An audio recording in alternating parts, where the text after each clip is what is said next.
Canaán, donde encontraron a un águila posada sobre un nopal, devorando una serpiente, tal como lo había profetizado su dios Huitzilopochtli. Pero, ¿será esto completamente cierto? La ciudad perdida de Aztlán.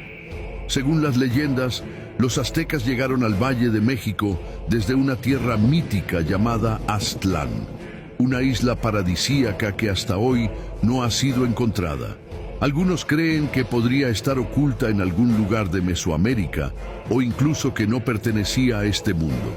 El árbol de la vida azteca. En sus mitos mencionan un árbol que conectaba los mundos terrenal, celestial e inframundo. Algunos arqueólogos creen que el mito podría estar basado en un lugar físico perdido en la selva, un portal entre dimensiones o solo una metáfora espiritual.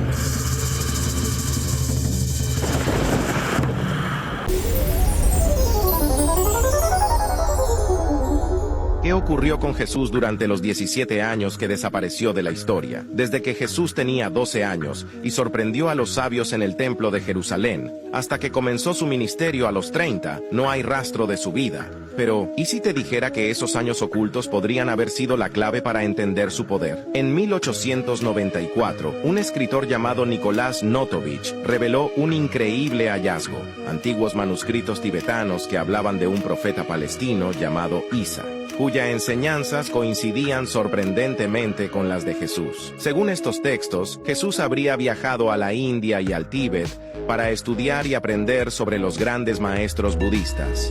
¿Cómo lo supo Notovich? Durante su viaje por Cachemira, encontró un monasterio budista que custodiaba estos misteriosos escritos. Allí, los lamas le mostraron relatos de Isa, quien realizó milagros y enseñó sobre el amor y la paz, mucho antes de regresar a Palestina para cumplir su misión. Pero eso no es todo. Algunos creen que Jesús sobrevivió a la crucifixión, regresó a las tierras del Himalaya y vivió sus últimos años en Cachemira, donde incluso se dice que está enterrado. ¿Podría ser esta la verdadera historia detrás de los años perdidos de Jesús?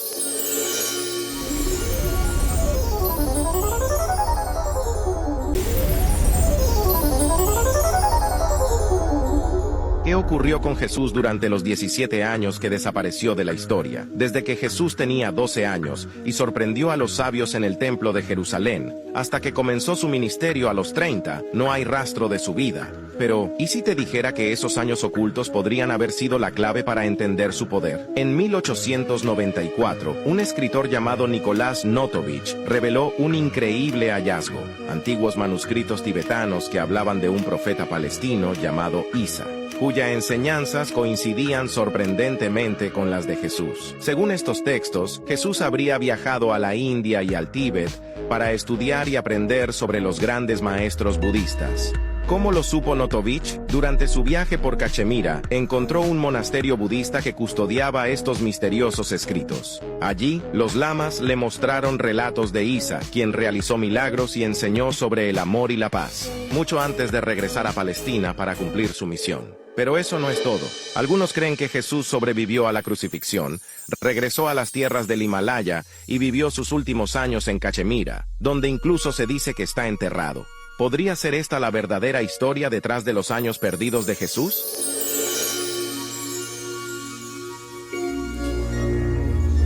Bueno, un tema fascinante, los años perdidos de Jesús, dónde se fue, qué es lo que hizo. Hay mucha teoría.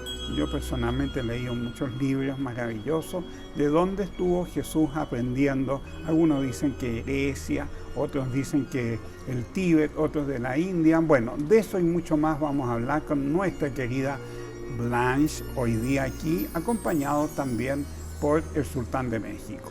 Blanche, cuéntanos, ¿qué fue de Jesús en sus años perdidos? A ver, lo primero que quiero explicar es que vamos a hablar de un Jesús histórico, pero la relevancia de Jesús no está en su historia solamente, está en sus enseñanzas. Sobre esto, bueno, Jesús se pierde 2 veces en la historia, no una vez. Del 1 a los 4 años, ellos bajan al Cairo.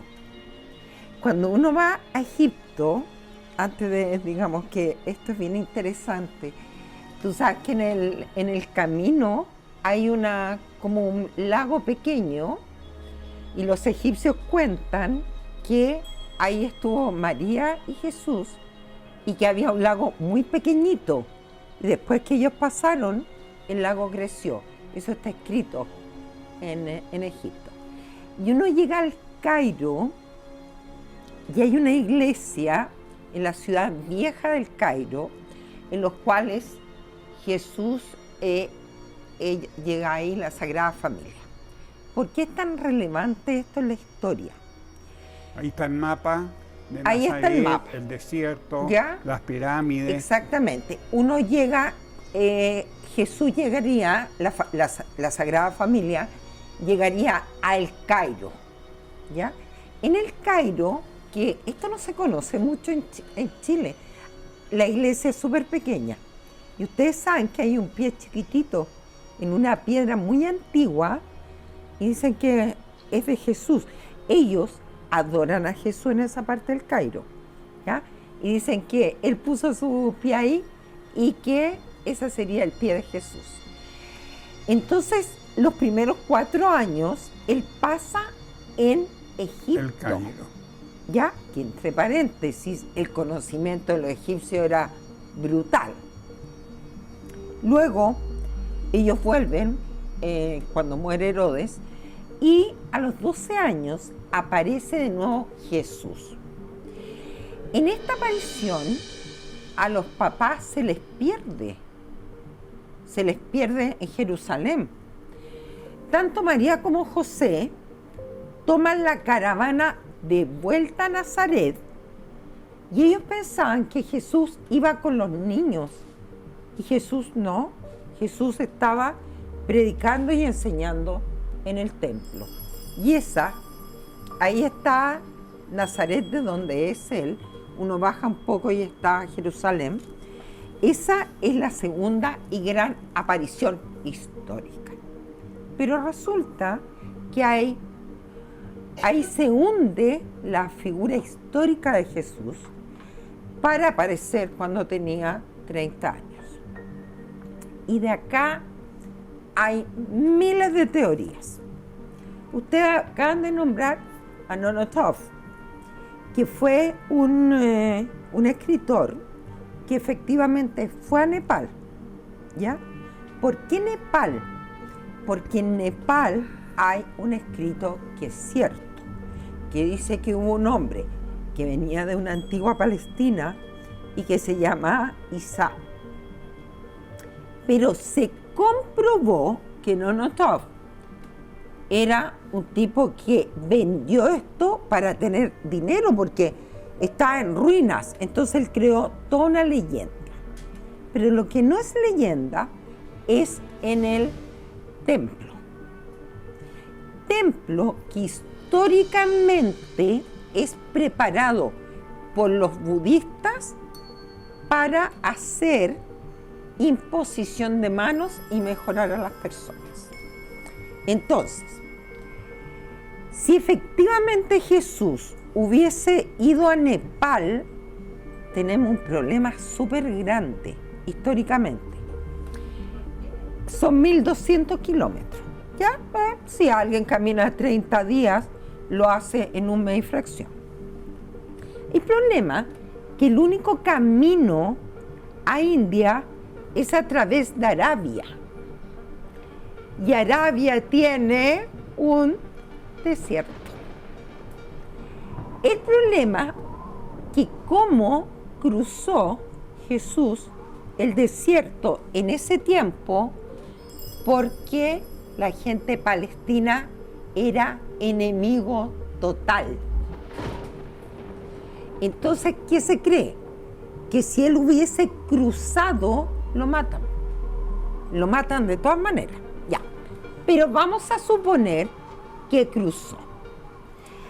Y el punto es que hay 2 lugares que uno ve en India la posición de Jesús. Uno es en Nepal, que entre paréntesis la altura es tremenda. Y la es en Kashmira.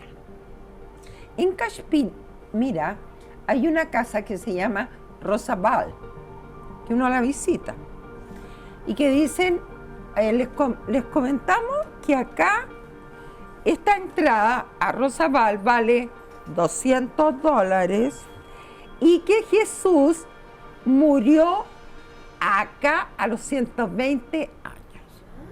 Wow. Entonces, por Wow. $200 en una ciudad tan pobre, Kashmira, yo alguna vez les voy a hablar de las alfombras de Kashmira, en una ciudad tan tremendamente pobre como es Kashmira, que ahí estuvo la Madre Teresa, ahí empieza, digamos, su trabajo.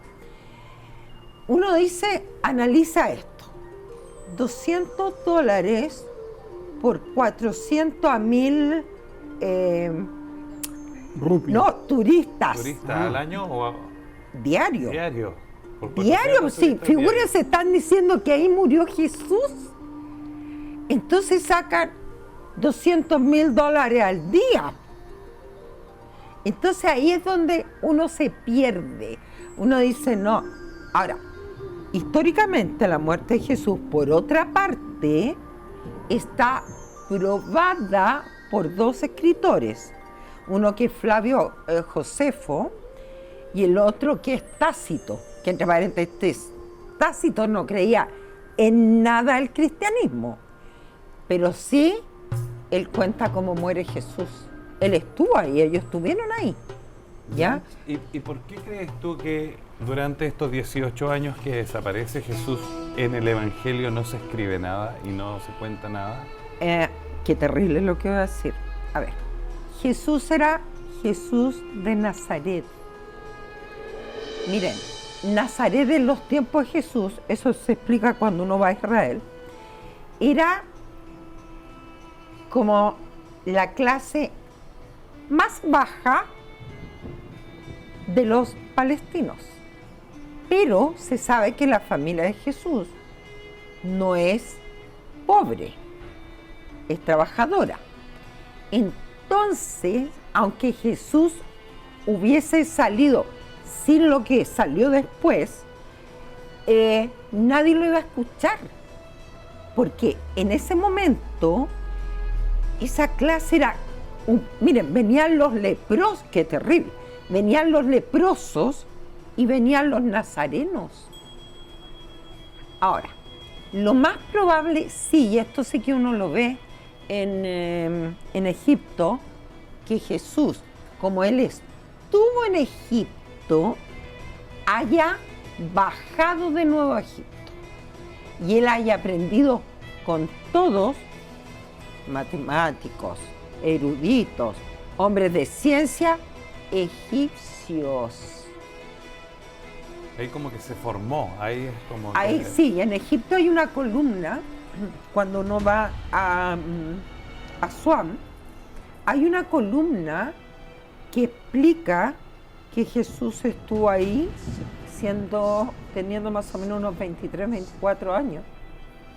Bueno, para los que recién se están incorporando, estamos hablando de los años perdidos de Jesús. Algunos dicen que también estuvo en Grecia con los filósofos, aprendiendo muchísimo de técnicas de sanación a través de la palabra, de la filosofía griega, que tuvo grandes maestros, y así como dice Blanche, también en Egipto y en India y en el Tíbet.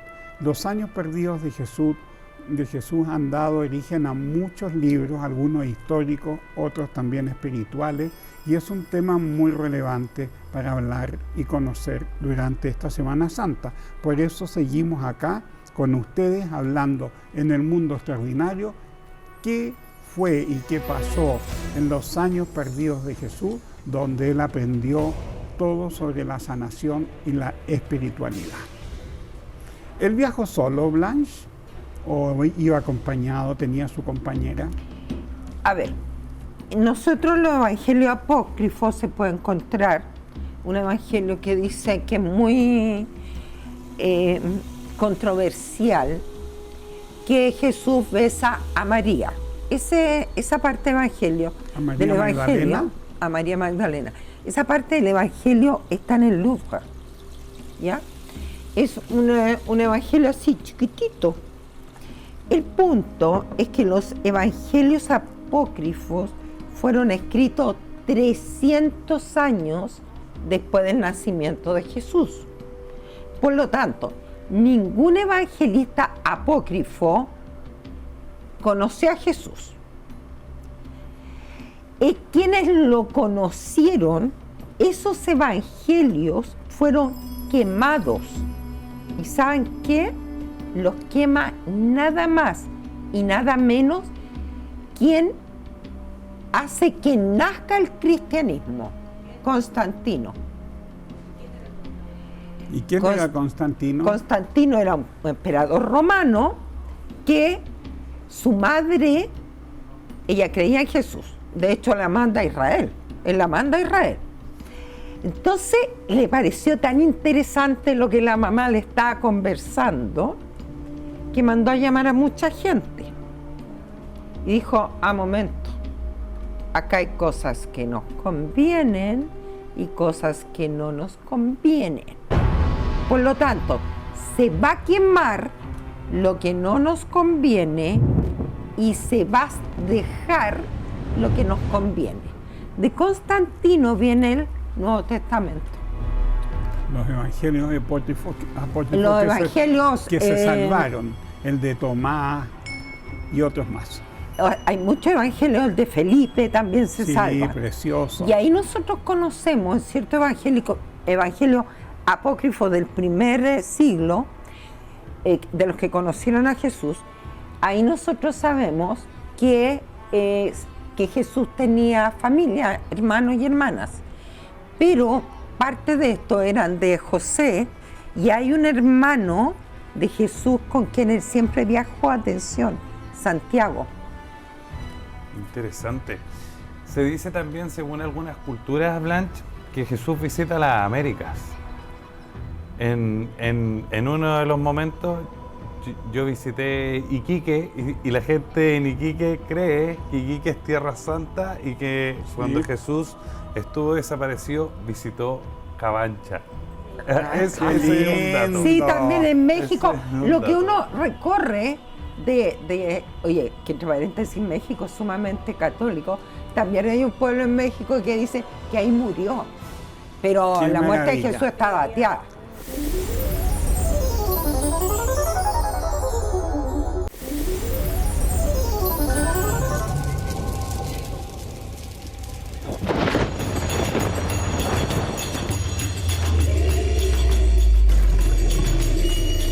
Los aztecas fundaron Tenochtitlán, donde encontraron a un águila posada sobre un nopal, devorando una serpiente, tal como lo había profetizado su dios Huitzilopochtli. Pero, ¿será esto completamente cierto? La ciudad perdida de Aztlán. Según las leyendas, los aztecas llegaron al Valle de México desde una tierra mítica llamada Aztlán, una isla paradisíaca que hasta hoy no ha sido encontrada. Algunos creen que podría estar oculta en algún lugar de Mesoamérica o incluso que no pertenecía a este mundo. El árbol de la vida azteca. En sus mitos mencionan un árbol que conectaba los mundos terrenal, celestial e inframundo. Algunos arqueólogos creen que el mito podría estar basado en un lugar físico perdido en la selva, un portal entre dimensiones o solo una metáfora espiritual.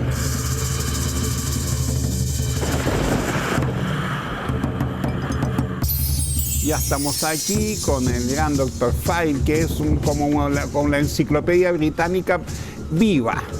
Bueno, qué rico que estamos hablando sobre los aztecas. Cuéntanos, Cristian, ¿quiénes fueron los aztecas?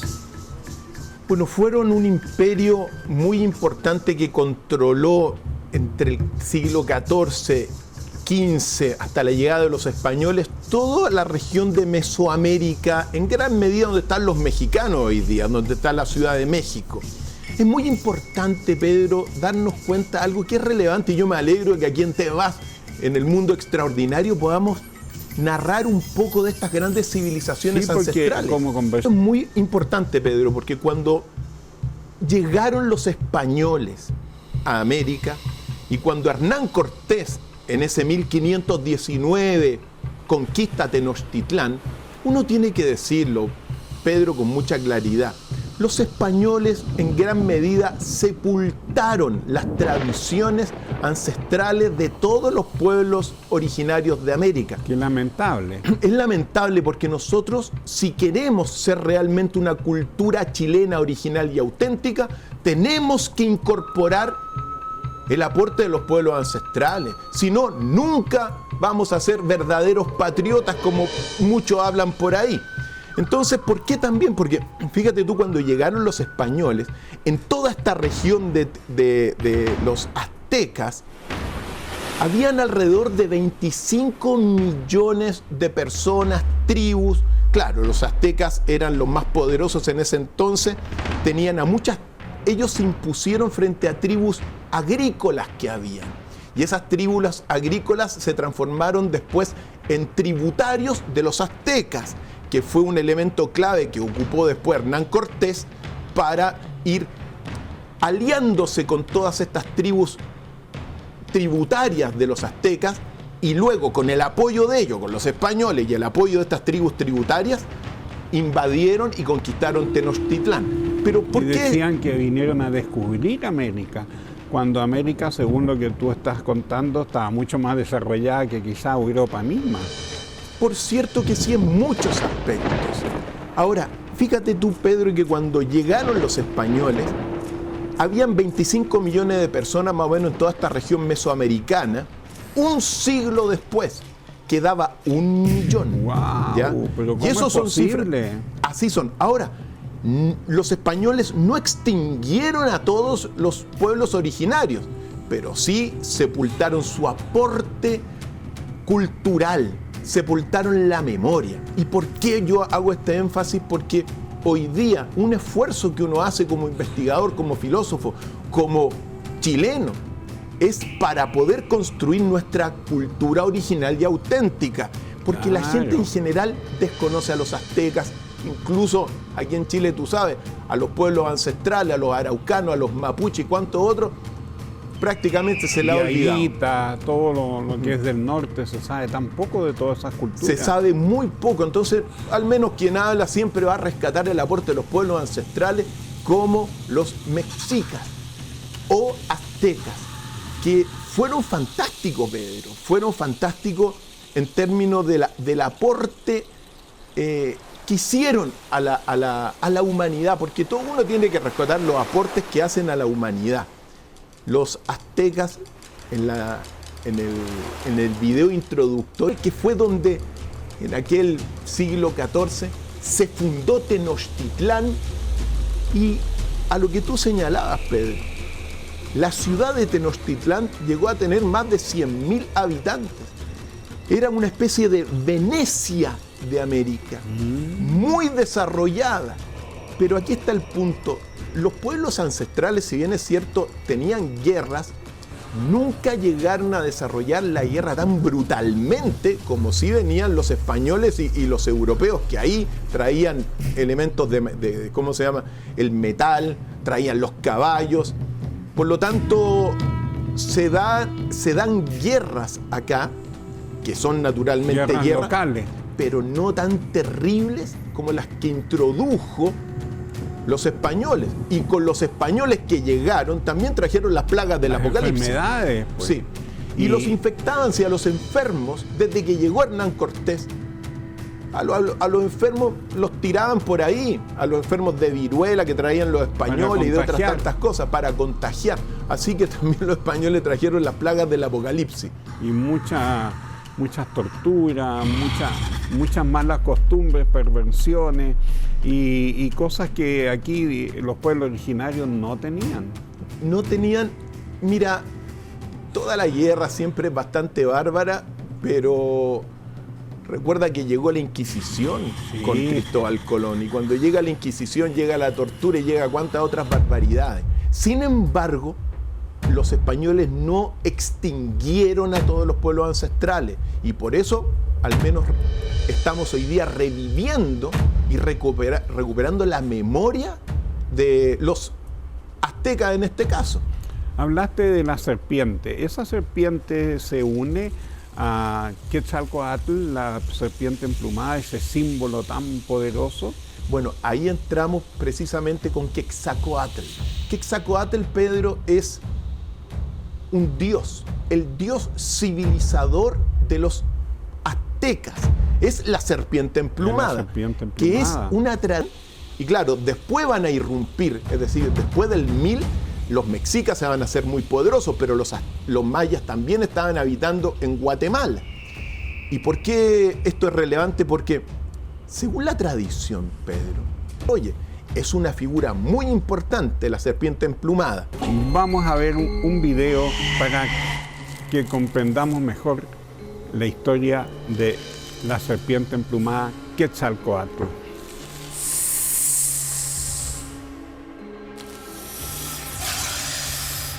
En 2003, tras lluvias torrenciales, se abrió un hundimiento frente al templo de la serpiente emplumada en Teotihuacán. Lo que parecía un simple agujero reveló algo extraordinario.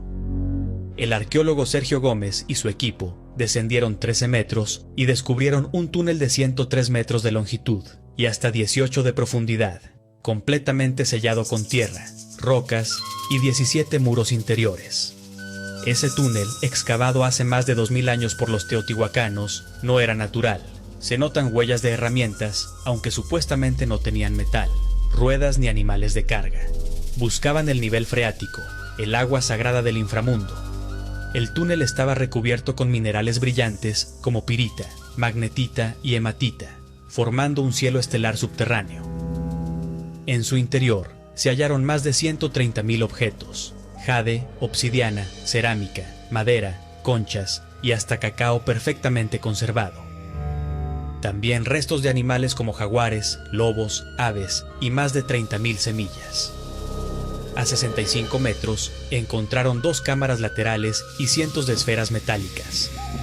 Al final, 3 cámaras principales con esculturas humanoides, una femenina de mayor tamaño, ambas con incrustaciones de pirita y cargando bolsas con ofrendas en la espalda.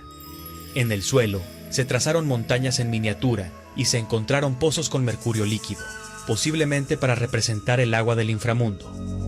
Justo ahí miraban las esculturas, al eje del templo, la conexión simbólica entre el inframundo, la tierra y el cielo.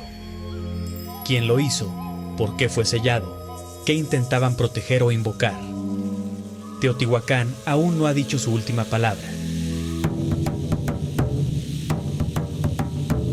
Personaje haya sido el creador de los mayas posclásicos, 900.000, y que también haya influido luego en los aztecas.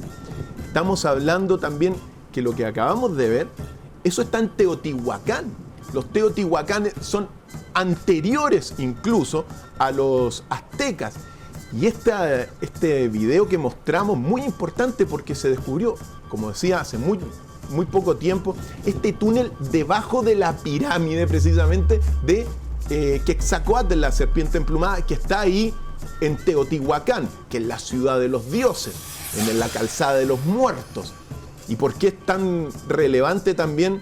Porque entre las cosas importantes, las pirámides, muchas de las pirámides servían para hacer sacrificios. Eso es lo que estoy viendo.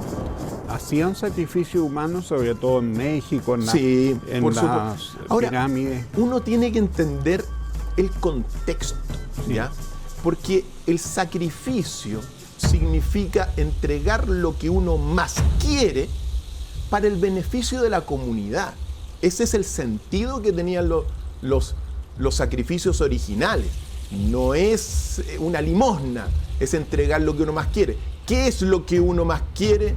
Bueno, la vida de los hijos y la propia vida, ¿te das cuenta? Entonces, en muchas de estas civilizaciones se dan originalmente la entrega de lo que uno más quiere, que es la propia vida. Hay sacrificios voluntarios. En el juego de la pelota, por ejemplo, lo de los mayas, se sacrificaron muchas veces a los equipos ganadores. ¿Por qué?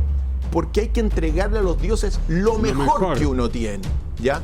Entonces, claro, cuando llegan los españoles con su Inquisición, se dieron cuenta que también hacían sacrificios un poquito por la guerra. Todas estas tribus tributarias, por ejemplo, en Tenochtitlán se encontraron muchísimas cabezas de otras tribus que fueron sacrificadas. Es verdad que si se sistematizó, perdió muchas veces el sentido, pero rescatando el mensaje original del sacrificio, Pedro, ellos tenían la plena convicción de que este mundo físico no es la totalidad de la realidad. Y eso es muy relevante. El sacrificio, entregar la propia vida o la vida de un hijo para el bien de la comunidad, es porque tenían la plena convicción de que hay algo después. Oye, me acuerdo cuando hablamos de la Biblia de Abraham y Jacob, que también sacrifica escucha que tiene que sacrificar a su hijo. Así es, pues. O sea, esto es universal. En todas las grandes civilizaciones ha existido eso. No recuerdo alguna donde no haya habido un sacrificio. Y todas las grandes civilizaciones también, al ser guerreras, hacen sus barbaridades en las guerras. Entonces es parte de la civilización. Parte de la civilización, pero, ofrendar. Claro, pero dejaron otro... Los aztecas también, Pedro, hablaron y tienen de alguna forma, las muertes de humanidades y el comienzo de otras humanidades. La piedra del quinto sol, que es una especie de calendario azteca, te habla que la última extinción de humanos fue por las aguas, que uno la podría asociar al diluvio universal. El diluvio que hablamos la otra vez. Así es. Y otra es que hoy día estaríamos caminando hacia el quinto sol, que sería una nueva etapa para la humanidad, una etapa más consciente, una etapa más dorada, más luminosa, sobre todo más consciente. Pero para llegar a esa etapa habría que pasar, según la piedra, una purga. Una purga, en este caso, por fuego. El fuego sería el castigo para una humanidad que se ha olvidado muchas veces de los dioses. ¿Serán las explosiones solares? No sabemos. No lo sabemos, Pedro. No lo sabemos, porque hasta este minuto hay muchas explosiones solares, pero aquí seguimos. Pero eso es lo que dice, y estaríamos pasando ahora o esperando el quinto sol. Nosotros estaríamos en esta época de Alfa y Omega, así que hay que estar muy preparados según esta leyenda. Y un poco retomando lo que tú señalaste, Pedro, claro, muchos aztecas pensaron que Hernán Cortés, el que devastó Tenochtitlán, era Quetzalcóatl. Sin embargo, algunos hasta el día de hoy lo están esperando que vuelva para revivir a esta hermosa civilización. Como un mesías mesoamericano.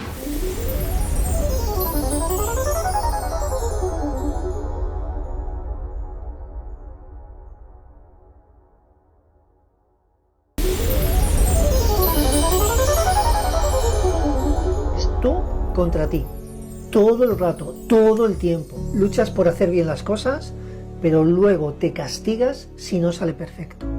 Y si lo has hecho bien, no reconoces tu mérito. Quieres descansar, pero te sientes culpable si paras un rato. Quieres soltar, pero te machacas por no poder. ¿No te cansa? ¿No te cansa ya pelearte tanto contigo? Porque no hay descanso real si dentro de ti hay una guerra constante. La voz que más te lastima no viene de afuera, viene de ti. Y necesitas compasión, porque cuando empiezas a tratarte con amor a ti, no se va a solucionar todo, pero sí se va a empezar.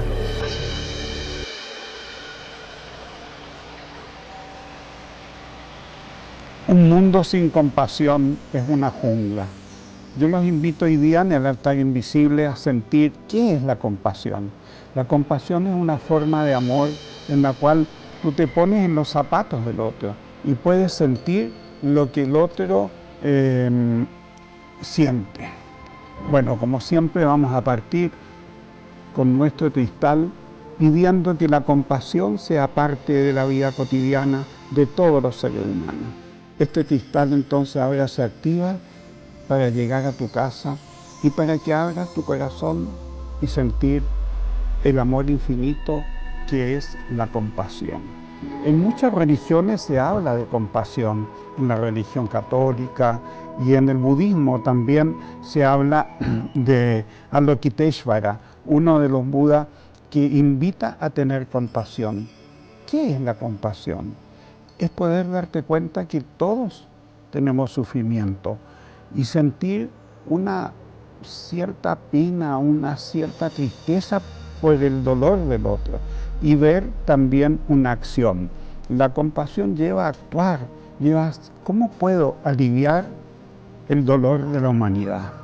Muchas veces la compasión no significa ponerte en un bando y decir estos son los buenos, los otros son los malos. Todos los bandos necesitan estar en tu corazón.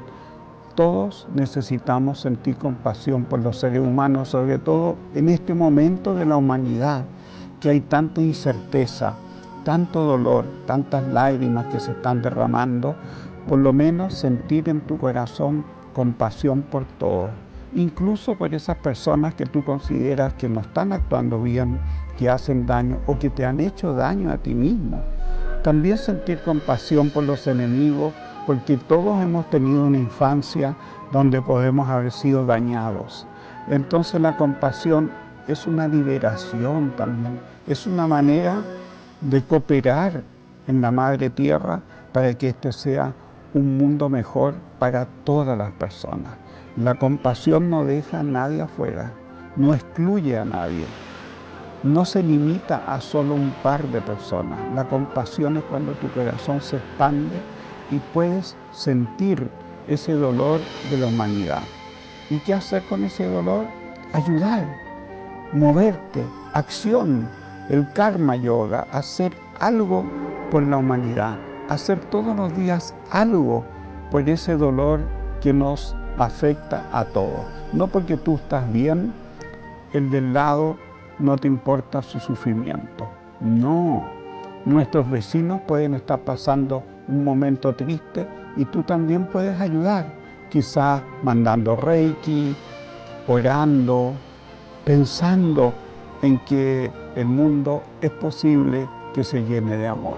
Quizás una oración, una plegaria y pedirle a la divinidad: te pido por favor que tengas compasión con el mundo, con todas las personas, con toda la humanidad, que tengamos compasión por este momento histórico que estamos viviendo tan difícil y no agregar más odio, más resentimiento, más rabia, más pica. No, la compasión es ver de qué manera podemos ayudar a que nuestros nietos estén viviendo un mundo mejor. Yo creo que no hay que confundir compasión con lástima, porque la lástima tú te pones en un plano superior. La compasión es justamente descender, agachar el moño un poquito y ponerte en los zapatos de los que sufren y sufrir ese dolor, porque realmente lo que le pasa al otro también me pasa a mí. No hay límite. La compasión hace como que quita la frontera. No importa si tú eres amarillo, rojo, verde, pero si estás sufriendo, yo también sufro y quiero aliviar tu sufrimiento. Quiero hacer algo. Cuando uno siente compasión, va a encontrar un camino por el cual vas a poder hacer algo por los demás y por ti mismo, porque muchas veces nosotros tampoco nos tenemos compasión y nos torturamos y nos culpamos porque alguna vez no hicimos lo correcto. Yo los invito realmente a sentir compasión por esta humanidad que tanto lo necesita. Abramos el corazón hacia el amor universal. Quiero invitarlos ahora a seguir nuestro programa que hemos estado haciendo una comunidad tan hermosa y tan necesaria en este momento en el mundo. Yo creo que este es el único programa en la televisión donde los invita a hablar del amor, de la compasión, y mira qué linda la comunidad que hemos estado creando.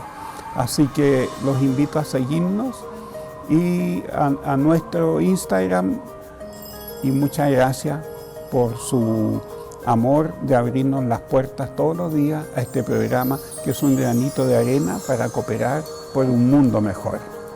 Chao, hasta mañana, gracias.